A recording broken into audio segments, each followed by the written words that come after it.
Hey there, it's Freddie Cruz, and this is a podcast for Houstonians who want to engage more with their hometown and learn about the people driving its growth.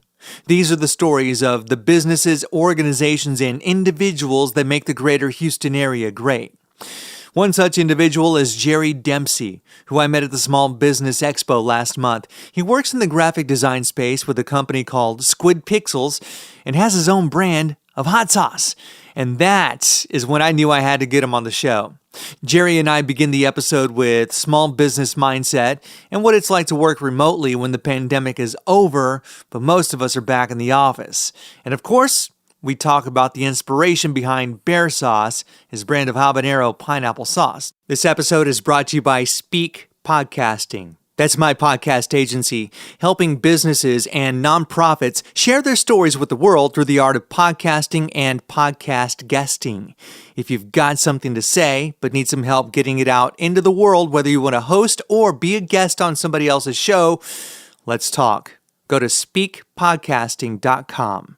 That is SPEKE podcasting.com. Hi, I'm Ed Sheeran. This is Bruno Mars. Hey, it's Katy Perry. This is your man Flo Rida with Freddie Cruz. This is AJ Mitchell with Freddie Cruz. Freddie Cruz. Freddie Cruz. They'll let you go pick Mr. 305 and you already know what it is. My name is Freddie, and it's time to cruise through HTX. Gery, my man, let's just start right off the bat. What is the biggest mistake that small business owners in the Houston area make when it comes to graphic design?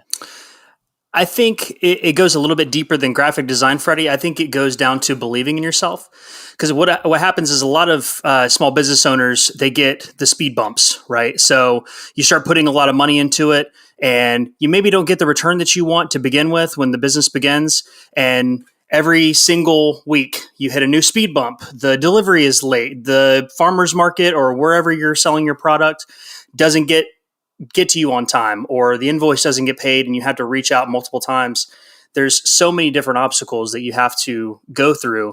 I say that just believing in yourself and carrying on and getting over those humps is probably the biggest advice that I would give. A little bit of what you all do, because I met you at the Small Business Expo a few weeks ago, is you work with Squid Pixels and you help people with getting all kinds of product and helping small business owners get the word out via merch and graphic design and all that kind of stuff. So why don't you talk a little bit about what you all do? Yeah, absolutely. So Squid Pixels is a graphic design and printing company. It was founded in 2015 by two amazing people, Alex and Steve Adams.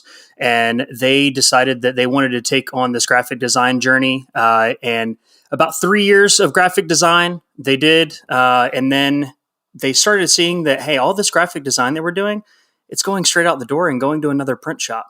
And they're making the money off of it. And we can't guarantee that the quality of product that's going to be shipped to our customer is going to be up to the standard that Squid Pixels has. So that's when Squid Pixels printing was born in late 2019. And then, of course, we know what happened in 2020. That was a lovely year. And so it kind of got put on hold. Wasn't it? Yeah, it was fantastic. Yeah. It was fantastic. You know, the remote worker was born in the fire ashes of 2020. So, but yeah, so at the time, they had just gone through, they started getting vendors and they were vetting all these different companies around the United States. And that's one of the most important things that we believe in. And I'm a United States Marine veteran. So today is actually the Marine Corps birthday when we're recording this. So Semper Fi, hoorah. Yes, sir. Thank you for your service. Oh yeah, my pleasure. My pleasure. But so their main focus was American made, making sure that everything is sourced, is made in the USA, and we're supporting our local businesses. We're supporting our local economies. And that's what's beautiful about the way that we do business. So our headquarters is in Atlanta. I am remote south of Houston. But what's amazing is that all of our vendors being in the United States, if you have a product that you would like for us to order for you or do for you, we're going to graphically design that in-house. And then when we get to the point of, hey, we're going to find that vendor that's going to put out the best product for you, we're going to inject that money that you're spending with us into your local economy. So even though you're spending money with a company that's based in Atlanta, Georgia, you're still investing in your local economy, which is incredible. Yeah, I really like that model. And I'm curious because you are working remote, as you had previously mentioned. What is your, like, do you all have this thing where once a year, twice a year, once a quarter, you all gather at HQ, or are you all just free to do whatever, and you kind of visit whenever you absolutely have to, or whenever you want? We try to get together as often as possible, Freddie. And distance is not an issue for anybody that is with Squid Pixels. So I'm actually not the furthest away. The furthest away, her name is Danielle Cooley. She actually has been with the squad for over, I think she just celebrated 5 years with Squid Pixels. So she actually lives in Arizona. But once a quarter, I go out, and then once a year, we have a retreat that the entire team goes on. Steve and Alex and the leadership crew, they pick out a place. This year it was in Smith Lake in Arley, Alabama, which we actually drove from Houston, 12-hour drive, me and my wife. And it was a really fun drive. It wasn't as bad as I thought it was going to be. But yeah. We're effectively out of the pandemic. And I know there's some people who kind of think that we're still in it, or that we're in a forever pandemic. And that's not part of this conversation. But one of the things that was born out of it is remote work. And it depends on what side of the camp you're on, whether you're an owner, a CEO, or if you're one of the employees. And that's like, okay, everyone's coming to work. You're going to come in and you're going to work in house, and you're going to like it, or you can find another gig. And then there are people like Squid Pixels and other companies that are notorious, or not notorious, but that are famous for saying, hey, we love having a remote work company.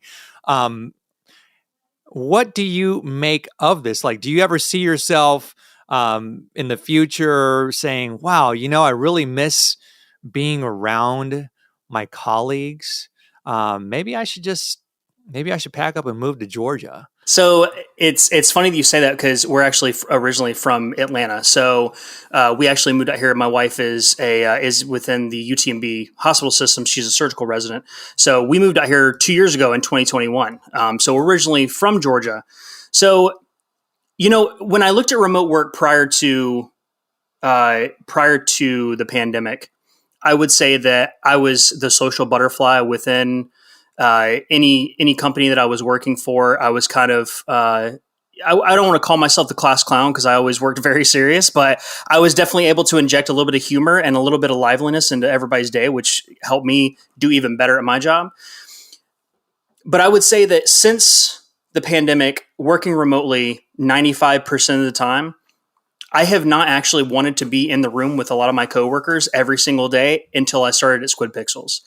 I'm serious when this crew, I don't know if you can hear it in my voice, but I am just grinning ear to ear, because this crew is amazing. We're the Squid Squad. So yeah, I definitely miss them. I wish that we could all be in an office at Monday through Friday. I want to shift the conversation to something that when we met a few weeks back, you had talked about. Just really like nonchalantly, oh yeah, I also have a hot sauce. I'm like, what? You have a hot sauce? I do. Yeah, which is so cool. So why don't we talk about that? It's bear sauce. Yeah, it's called bear sauce. So what got you into that? So it's funny, when my wife and I got together in 2017, something that we kind of challenged ourselves to do was create a bucket list. And I know that sounds so cliche. Oh, we created a bucket list. We're going to go see Niagara Falls and we're going to backpack Europe. But no, we actually did like realistic things. My number one thing is play Augusta National, because I'm a big golfer. I love golf. But on down the list, 15 or 16, was make my own hot sauce and make my own barbecue sauce. And so it was college football season. We were making wings on the smoker. And I was like, you know what? Today's the day. I'm making that hot sauce. I'm going to make the barbecue sauce. We're going for this. And so I started walking around Kroger in Atlanta, Georgia, and I came across my two main ingredients in both of my sauces is pineapple and habanero. So I went home in the kitchen. I put my Bill Nye the Science Guy white coat on. I started mixing and, beakers and Bunsen burners everywhere.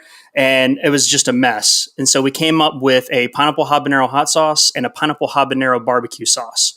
So the barbecue sauce is like a sweet heat, very Southern style, brown sugar-esque, great on ribs. It smokes in very well. It gives you a nice caramelization over the top. And then the hot sauce, my main idea was I don't want it to be gimmicky, because you watch shows like Hot Ones on YouTube, and the bomb is like the funny sauce, right? It gets all the celebrities to cry, and it just is chemically tasting.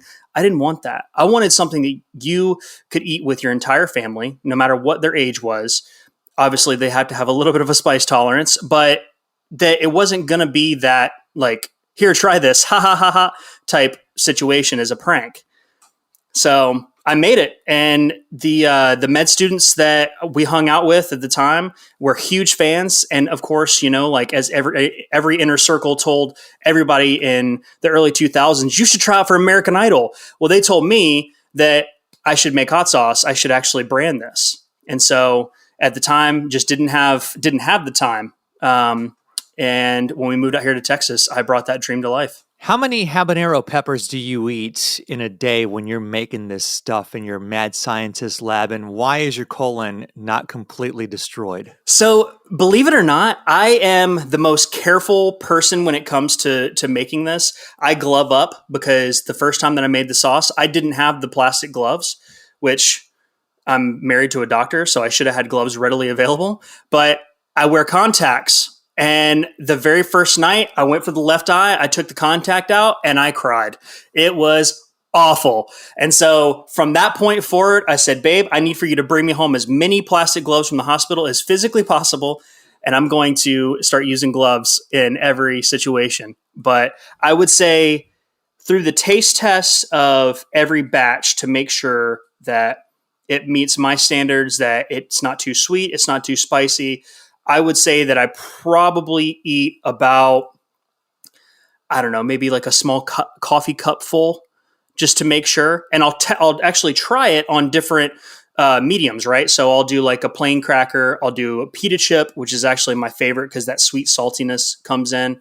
And then I'll just do it straight from the spoon just to make sure that nothing is going to negatively affect the way that the sauce tastes. I'm assuming that you're doing this with the seeds out because I'm no chef and I'm no food scientist, but I do know I'm smart. I'm at least smart enough to know that the hot part is going to be where the seeds are. So you're doing this without that. Is that right? No, the seeds. No. The seeds are there. Yeah, bro. Why? Because, and it's funny, Freddie, because I have so many people come up to my booth and they'll try it and they'll be like, wish it was hotter. And I'm like, sorry. And then you have, the sweet old lady that comes up and she's like, I'd like to get this for my grandson. What does it taste like? And I run through it's not gimmicky, but if you're afraid of heat, you should probably try the barbecue sauce. And then, I had one lady, she was at least 85 and she came up and she had that sauce and she took it like a champ. She had zero emotion on her face, but she walked away and I heard her go, whew. But I mean, you're not going to be able to meet everybody's spice tolerances, but I do make it with the seeds in there. I feel that that's important for the spice levels. You don't take any of them out. Like it's the whole thing. Yeah. So my wow. One of my little trade secrets is that the vinegar that I use, I actually blend that with the habaneros, and then I'll cook it down. And so I use my blender with the vinegar. So okay, so this is a very elementary question, and I'm sorry to interrupt. So no, does you're the fine. vinegar neutralize the peppers? So it doesn't neutralize. It actually it makes the spice worse in a sense until you add in the sweet of the pineapple and the citrus. It kind of cuts through it. Yeah. So yep. Do you think you'll ever release a bear sauce without the pineapple and it's just the habanero and whatever vinegar you're using and your favorite spices, or no? The thing is that for just the habanero, you'd really have to have somebody special that wants to have that. They would really have to like heat because the vinegar obviously is so acidic, and then the pepper with the heat is going to be acidic as well. And so I don't think I'll ever do it. I have definitely messed around with different fruits like mango. I don't know why, because I'm not a scientist, but for some reason, when you add mango to habanero, it is the hottest thing you've ever had in your entire life. I mean, not like the Wingstop mango habanero stuff. I'm talking like actual like habanero mixed with mango. It just does something, and it was too hot for me to release. Like it was almost ghost pepper hot. All right. So we talked a little bit before we started the conversation, Gery, about how you operate under the cottage law. So you sell your bear sauce as a side hustle. You're going to different markets and such. And so as we approach the holiday season, this is like when we love to buy and receive food and specialty sauces for the holidays. So where can our friends learn more about what it is you're doing and where they can find you? Yeah, absolutely. So you guys can find me on Instagram. It's at the bear sauce. And that'll show you all the updates, all the farmers markets. If you're in the Houston area that I'll be attending, we're actually done for the 2023 season. We'll be picking back up in February in the Pocket Market in Santa Fe in 2024. But yeah, I'd love any follows are greatly appreciated. And the thing is that even operating under cottage food, even if I may not be doing the markets for the rest of the year, if you'd like to order some of the habanero, the pineapple habanero or the habanero barbecue sauce, I'd be more than happy to make up a batch and bring it over. Fantastic. And so you can check him out in two places. So he's got the Instagram and the social media accounts for his hot sauce. And of course, if you want to learn more about what he's doing within the graphic design space, you can check out him and the Squid Squad at Squid Pixels. That's all one word, all together, squidpixels.com. Gery, my bro, thank you so much for coming by the podcast today. Absolutely, Freddie. Thanks for having me. And the last thing I wanted to say is that at Squid Pixels, we can print anything but money. And thank God it's that way. Thanks, Freddie. We only need one Federal Reserve, and that's one too many. Amen to that. Hey, it's me. I'm back with a quick little nudge. If you enjoyed this podcast as much as I did putting it together for you, then please leave a review on your favorite podcast platform and subscribe to the newsletter at cruisethroughhtx.com and share with your family and friends. Thank you.